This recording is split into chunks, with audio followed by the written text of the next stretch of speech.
बिस्मिल्लाहिर्रहमानिर्रहीम। अस्सलाम वालेकुम स्टूडेंट। आज जो हमारा बायो का नेक्स्ट टॉपिक है चैप्टर नंबर 1 का level of organization. Lecture number 8 है। स्टूडेंट्स, आज हम देखेंगे कि लेवल ऑफ ऑर्गेनाइजेशन है क्या।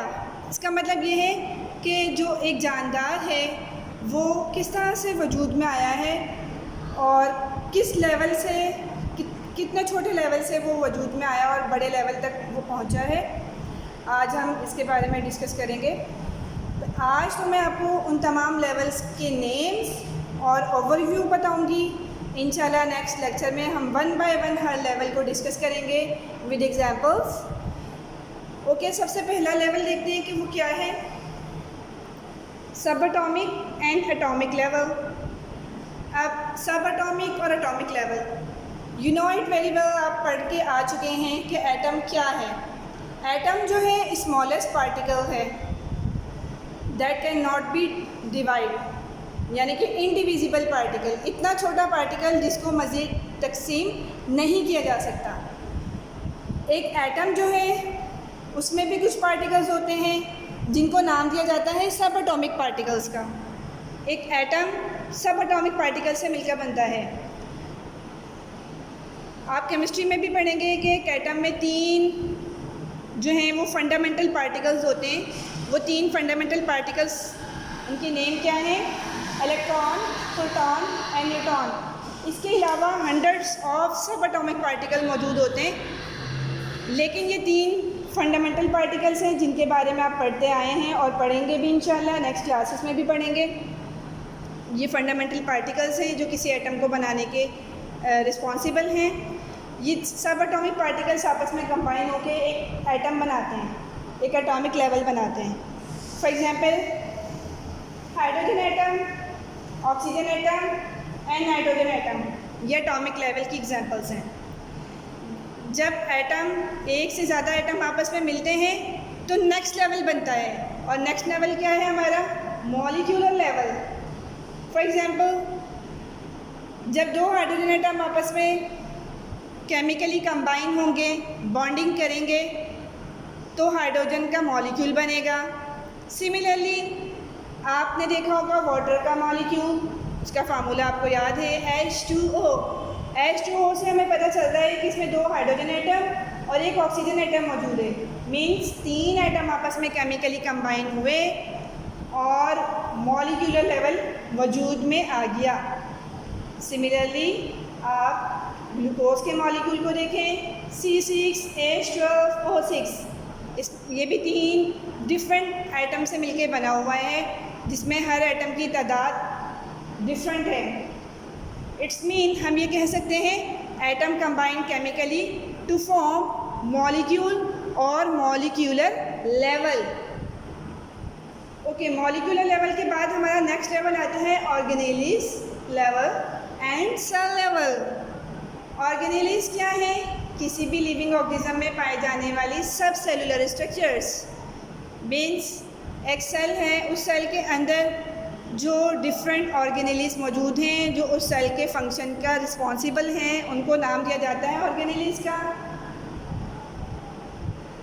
फॉर एग्जांपल एक सेल के अंदर आप एक प्लांट सेल की एग्जांपल लें या एक एनिमल सेल की एग्जांपल लें। आप पिछली क्लासेस में पढ़ के आए हैं सेल के बारे में। सेल क्या है? यूनिट ऑफ लाइफ है, और वो कैसे बनता है? उसमें डिफरेंट ऑर्गेनेलिस मौजूद होती है जो फंक्शन कर रही होती है अपना अपना। जैसे माइटोकॉन्ड्रिया है, उसको पावर हाउस भी कहते हैं सेल का, क्योंकि ये एनर्जी प्रोवाइड कर रहा है बहुत सारे केमिकल रिएक्शन के लिए। तो ये एक ऑर्गेनेली है। राइबोसोम्स हैं। प्लांट सेल की बात करें, उसमें प्लास्टिड्स आ जाते हैं, गोल्जी ऑपरेटर्स आ जाते हैं, एंड मैनी मोर। जितने भी सब सेलुलर स्ट्रक्चर्स हैं उनको ऑर्गेनेलिस कहा जाता है। वो सब सेलुलर स्ट्रक्चर मिलकर एक सेल बना रही हैं और उसको सेल लेवल कह रहे हैं। ओके, सेल क्या है? हमारा यूनिट ऑफ लाइफ है, जैसे कि nerve cells, muscle cells and many more. अगर हम आपसे कोई पूछे सेल के बारे में कि सेल की बुनियाद पर किस किस्म के जानदार पाए जाते हैं, तो आपको पता है कि 2 किस्म के जानदार होते हैं। एक को कहते हैं यूनिसेलुलर और एक होता है मल्टी सेलुलर। अब यूनिसेलुलर में अगर आप देखें तो जो बात हो रही है लेवल ऑफ ऑर्गेनाइजेशन की, यूनिसेलुलर में सिर्फ सेल लेवल तक ही आप उसकी ऑर्गेनाइजेशन करेंगे। यूनिसेलुलर में हमारे पास बहुत सारे माइक्रोस्कोपिक ऑर्गेनिज्म आ जाते हैं। उनमें एग्जांपल मैं यहाँ पे बताती हूँ। बैक्टीरिया जो है, अगर आप उसमें लेवल ऑफ ऑर्गेनाइजेशन बताएंगे तो वो सिर्फ सेल लेवल तक आकर ख़त्म हो जाएगा। उसके बाद उसमें टिश्यू लेवल ऑर्गन और ऑर्गन सिस्टम मौजूद नहीं होता, क्योंकि उनकी बॉडी वेल डिफाइंड नहीं होती। तो टिश्यू लेवल जो आगे नेक्स्ट आना है वो मल्टी सेलुलर ऑर्गेनाइजेशन में स्टार्ट होता है। उनमें सब एटॉमिक से लेकर बायोस्फीयर लेवल तक जाता है। ओके, सेल आपस में कंबाइन होते हैं तो बनाते हैं टिश्यूज़। नाक साफ करने वाले टिश्यूज़ की बात नहीं हो रही बच्चों, यहाँ पे बात हो रही है हमारी बॉडी में पाए जाने वाले डिफरेंट टाइप्स ऑफ टिश्यूज़ की। सेल्स जब आपस में मिलते हैं तो वो बनाते हैं टिश्यूज़। फॉर एग्ज़ाम्पल हमारी बॉडी में बहुत बेशुमार टिश्यूज़ हैं, उनमें कुछ एग्जांपल मैं देती हूँ। मसल टिश्यूज़ हैं, कनेक्टिव टिश्यूज़ हैं, एपिथेलियल टिश्यूज़ हैं हमारी बॉडी की, स्किन के। ये बात हुई एनिमल टिश्यूज़ की। इसी तरह प्लांट्स में भी डिफरेंट टिश्यूज़ हैं, उनमें भी root tissues, vascular tissues, shoot system में पाए जाने वाले टिश्यूज़ हैं, फ्लोएम टिश्यूज़ हैं, जाइलम टिश्यूज़ हैं। टिश्यू लेवल के बाद नेक्स्ट लेवल आता है organ and organ system level. Different tissues combine together and work together to form an organ. हमारी बॉडी में डिफरेंट टाइप्स ऑफ ऑर्गन्स मौजूद हैं। फॉर एग्ज़ाम्पल स्टमक एक ऑर्गन है।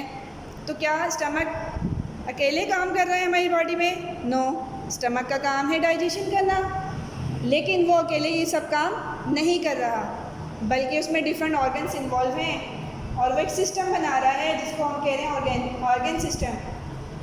फॉर एग्ज़ाम्पल स्टमक और उससे रिलेटेड जितने भी एसोसिएटेड स्ट्रक्चर्स हैं जो डाइजेशन में काम कर रहे हैं हमारी बॉडी के अंदर, वो मिलकर एक ऑर्गन सिस्टम बना रहे हैं। उसका नाम क्या है? Digestive system. स्टमक का काम है डाइजेशन करना, और इसमें हमारे बहुत सारे दूसरे ऑर्गन इन्वॉल्व हैं। हमारी ओरल कैविटी है, ओरल कैविटी से ओसोफेगस से आगे नेक्स्ट ट्यूब लेवल स्टमक आ जाता है। स्टमक के बाद हमारी स्मॉल इंटेस्टाइन आ जाती है, लार्ज इंटेस्टाइन आ जाती है, पैंक्रियाज इन्वॉल्व है, लिवर इन्वॉल्व है, और कोलन तक ये जा रहा है पूरा सिस्टम। तो वो मिलकर एक डाइजेस्टिव सिस्टम बना रहे हैं बच्चों। क्लियर हो गया? ओके, हमारी जो ऑर्गन सिस्टम है, जो हमारी बॉडी में डिफरेंट ऑर्गन काम कर रहे हैं, जैसे हार्ट है, किडनी है, लिवर है, स्टमक है, ये सब अपना अपना काम कर रहे हैं। लंग्स है, ये सब अपना अपना काम कर रहे हैं। और जब ये अपना अपना काम कर रहे हैं तो इन सब का आपस में कनेक्शन भी है। वो कैसे? जब आप बहुत तेज़ रनिंग करते हैं, दौड़ते हैं बहुत ज़्यादा, तो उससे ना सिर्फ आपका हार्ट रेट इंक्रीज़ होता है, बल्कि आपके मसल्स इन्वॉल्व हैं, वो आपको मूव करने में हेल्प कर रहे हैं। मसल्स इन्वॉल्व हो गए, आपकी हार्ट बीट तेज़ हो गई, आपका रेस्पिरेटरी सिस्टम इन्वॉल्व हो गया। हार्ट बीट तेज़ होने से आपका सांस तेज़ आना शुरू हो जाएगा, आप तेज़ी से सांस लेना शुरू कर देंगे। तो ये देखिए, एक से ज़्यादा सिस्टम इन्वॉल्व हो गए। जब एक से ज़्यादा सिस्टम आपस में मिलकर काम कर रहे हैं तो वो एक और लेवल बना देते हैं, एक न्यू लेवल बना देते हैं। इसको हम नाम देते हैं इंडिविजुअल लेवल का। इंडिविजुअल लेवल को ऑर्गेनिज्मिक लेवल भी कहा जाता है।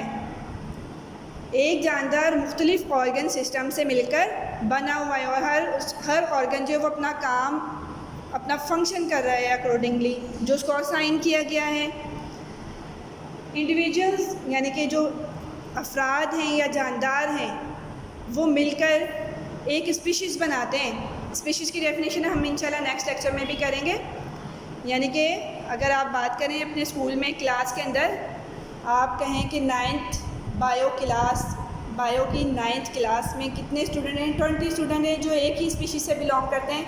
हम ह्यूमन बीइंग हैं, हम सेम स्पीशीज़ से बिलोंग करते हैं, होमो सेपियंस से।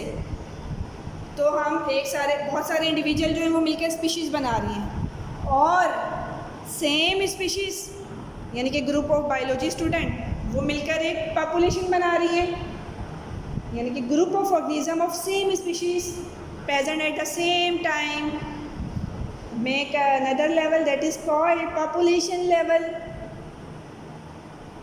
population level के आगे नेक्स्ट लेवल आता है कम्युनिटी लेवल। अब कम्युनिटी लेवल में क्या है, पॉपुलेशन में हम सिर्फ एक सेम स्पीशीज़ की पॉपुलेशन को डिस्कस कर रहे हैं। अब पॉपुलेशन जब डिफरेंट पॉपुलेशन आपस में मिलकर इंटरेक्ट कर रही होती हैं एक ही इन्वायरमेंट में, एक जैसी इन्वायरमेंट में वो मौजूद होती हैं, तो वो मिलकर एक नया लेवल बनाती हैं, that is community level. Different population interact with one another in the same environment, make a community level. इसकी आप एक एग्जांपल ले लें, कॉमन एग्जांपल आप गार्डन ले लें। गार्डन एक कम्युनिटी लेवल बना रहे हैं, वो कैसे है, उसमें इंसान भी जा रहे हैं वॉक करने, उसमें बर्ड्स आ रहे हैं, उसमें इंसेक्ट्स मौजूद हैं, उसमें प्लांट्स मौजूद हैं, उसमें कैट आ रही है, डॉग आ रही है, डिफरेंट पॉपुलेशन आ रही है, डिफरेंट स्पीशीज़ आ रही हैं, तो वो मिलकर क्या बना रही है, उनका आपस में इंटरेक्शन भी हो रहा है, तो वो कम्युनिटी लेवल बना रही है बच्चों। अब कम्युनिटी लेवल के बाद जो हमारा लास्ट लेवल है, that is the next level is biosphere level. Bio means life और एंड स्फीयर मीन्स पार्ट, यानी कि ज़मीन का वो हिस्सा जहाँ पे मुख्तलिफ़ ऑर्गेनिज़म की कम्युनिटीज़ मौजूद हैं और वो आपस में इंटरेक्ट कर रही हैं। मीन्स हमारी अर्थ का वो हिस्सा जहाँ पे लिविंग ऑर्गेनिज़म भी मौजूद हैं एंड नॉन लिविंग भी मौजूद हैं और वो मिलकर आपस में इंटरेक्शन कर रही हैं, तो वो कौन सा लेवल बना रही है, बायोस्फीयर लेवल। क्लियर हो गया है बच्चों। अब मैं एक और चीज़ बताना चाहती हूँ, अगर आप बात करें सब एटॉमिक या एटॉमिक लेवल और मॉलिक्यूलर लेवल, ये दो लेवल तक जो हैं, ये दोनों इनमें जो पाए जाने वाले एग्जाम्पल्स हैं, एक्चुअली ये नॉन लिविंग थिंग्स हैं।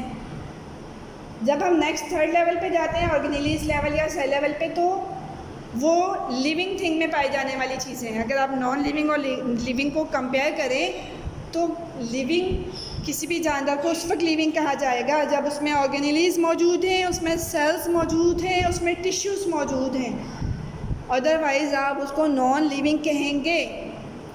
होप सो आपको लेक्चर की अंडरस्टैंडिंग हो गई होगी। इंशाल्लाह नेक्स्ट लेक्चर के साथ हाजिर होंगी। अल्लाह हाफिज़।